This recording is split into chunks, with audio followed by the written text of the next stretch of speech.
Estamos vendo o extraordinário livro de Êxodo.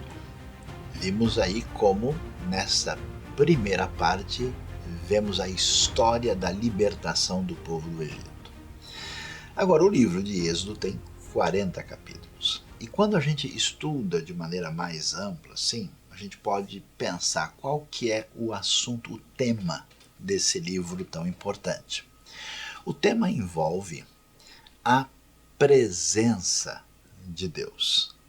A presença de Deus que se manifesta inicialmente na primeira parte como uma presença libertadora, já que o povo sai aí do Egito.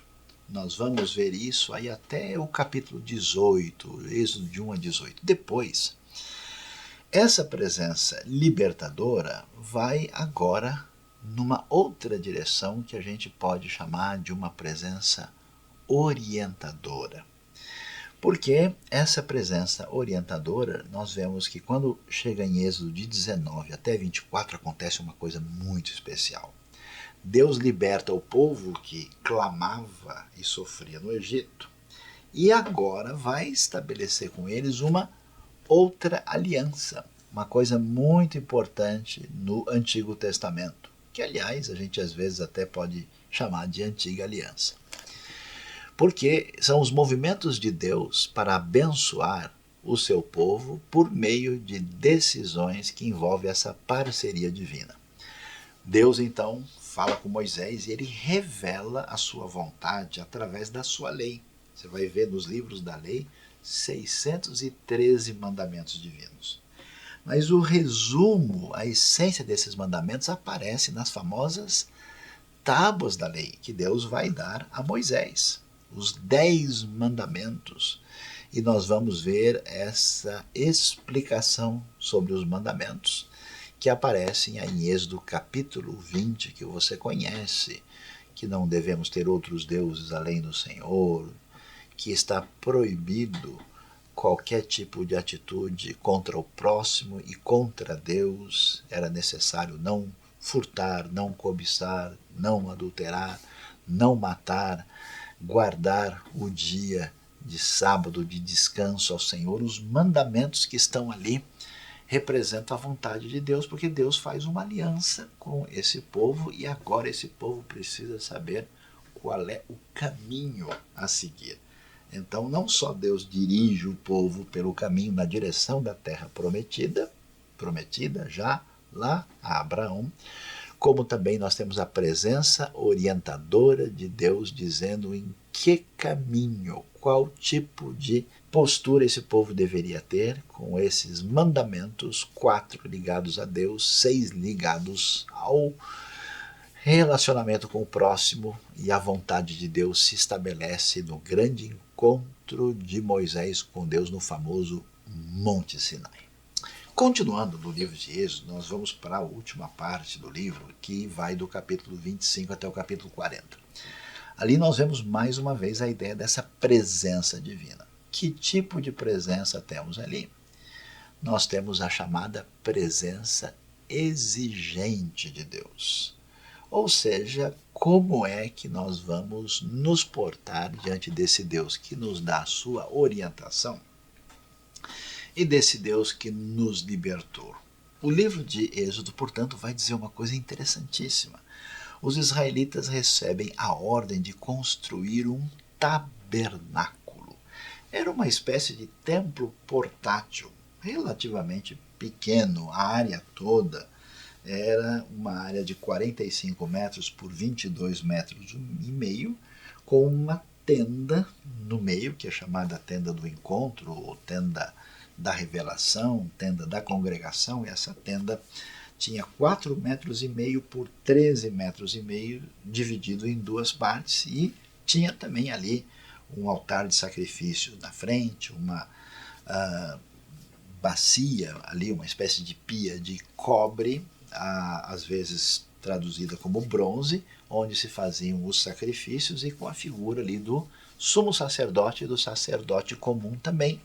E lá na primeira parte da tenda tinha o lugar santo, com o candelabro, que era a menorá, com os pães da presença e com o altar do incenso, e no lugar santíssimo de 4,5 metros por 4,5 metros, a arca da aliança, sinal máximo da presença de Deus. O que isso significava? Que o Deus com quem eles conviviam exigia deles uma postura litúrgica, de adoração, de reconhecimento de Deus. No meio disso tudo, os israelitas pecam fazendo um bezerro de ouro para praticar idolatria.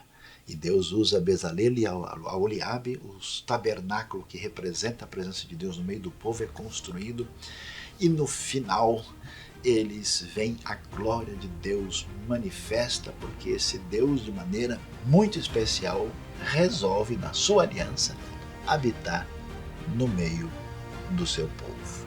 É muito especial. A Rádio Transmundial é um veículo de comunicação presente em 80% do planeta e que tem como objetivo levar as boas novas do Evangelho aos que não a conhecem, bem como dar crescimento e maturidade cristã àqueles que desejam servir a Deus de forma integral. Mais informações em www.transmundial.org.br. Transmundial, para todo mundo ouvir. A Faculdade Teológica Batista de São Paulo tem a satisfação de receber você para entrar em sintonia com a nossa ministração bíblica, ministerial e abençoadora, que vai fazer diferença em termos de educação teológica para a nossa vida. Fique em sintonia conosco, aprofundando-se na Palavra de Deus.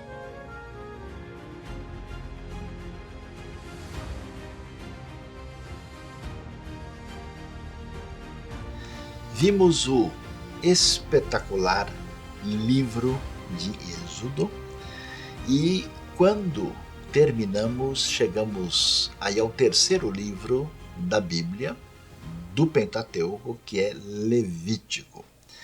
Na verdade, esses livros estão numa sequência. O que a gente tem em Êxodo continua em Levítico e vai entrar no próximo livro, que é Números.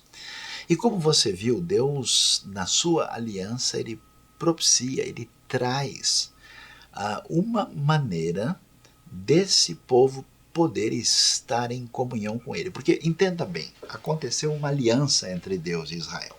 E nessa aliança quer dizer uma parceria, dois que devem andar juntos. Mas esse povo não tem condições de andar junto com Deus, porque é um povo pecador, feito de seres humanos, frágeis e limitados. Como é que o Deus Santo pode habitar no meio de uma comunidade tão frágil e marcada pela pecaminosidade humana? Isso só é possível mediante o caminho que Deus propõe. Então Deus faz aliança, dá orientação, estabelece a sua vontade, as suas exigências, e ele cria um meio, que é um meio até muito bonito, porque é fácil de qualquer pessoa entender. Em vez de Deus explicar coisas complicadas, ele mandou fazer esse tabernáculo que tornava visível e concreto o que significa santidade, pureza, afastamento daquilo que envolve o que Deus não deseja. E então nós vamos chegar em Levítico e vamos ver como é que isso acontecia. Levítico vai começar falando para nós sobre as ofertas, os sacrifícios que eram trazidos diante de Deus. E alguém pergunta, mas por que alguém vai trazer sacrifício para Deus? Deus precisa, o Criador do universo, de alguém trazer sacrifício para ele? Deus, na verdade, não precisa de nada. Mas a questão é que aquele povo que é nômade pastoril, o que eles têm são rebanhos. Então a única maneira deles trazerem algo deles para Deus é exatamente através desses animais que eles costumam o tempo todo usar para a sua própria alimentação e são a sua riqueza imediata. E assim eles então têm todas umas regras específicas para os 5 sacrifícios ou ofertas que aparecem em Levítico.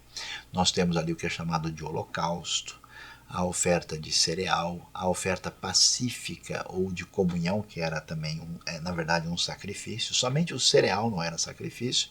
E também o que era chamado sacrifício pelo pecado e sacrifício pela culpa. O que quer dizer isso? Que tudo que envolvia a vida das pessoas, a sua gratidão, a sua dedicação a Deus, o perdão dos seus pecados, o reconhecimento da sua fragilidade era representado concretamente por meio desses sacrifícios, dessas ofertas que eram trazidas lá. A primeira parte de Levítico mostra isso e é interessante que tinha um sacerdote comum com 4 vestimentas, que tinha uma túnica de linho branca e que fazia parte daquilo que estava envolvido nessas ofertas, e também nós tínhamos o sumo sacerdote, que tinha 8 peças. Ele tinha um peitoral assim bonito, um colete sacerdotal, uma espécie de túnica azul bonita com sininhos e romãs que ficavam na ponta, e também um turbante com ali uma referência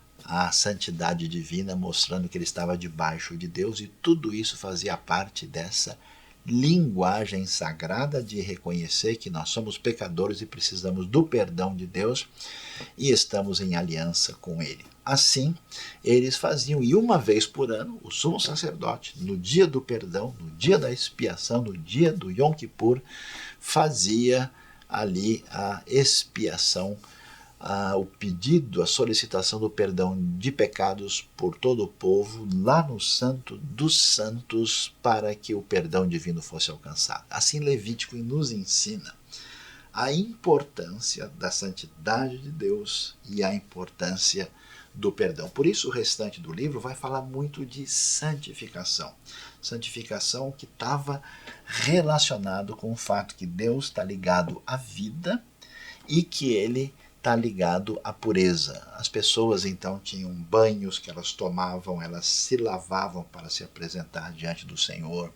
Tudo aquilo que envolvesse uma espécie de sujeira, algo que implicasse em falta de higiene que causasse morte, estava aí dentro dessas regras. Os animais que pudessem evocar a ideia de morte e fossem negativos também eram proibidos de serem comidos. Tem todo um detalhamento especial em Levítico que vai inclusive apontar para uma realidade futura que a gente vai entender só no Novo Testamento. Mas tudo isso indicava que Deus é santo, a sua presença é exigente e a sua aliança quer que a gente se comporte de uma maneira muito especial diante dele.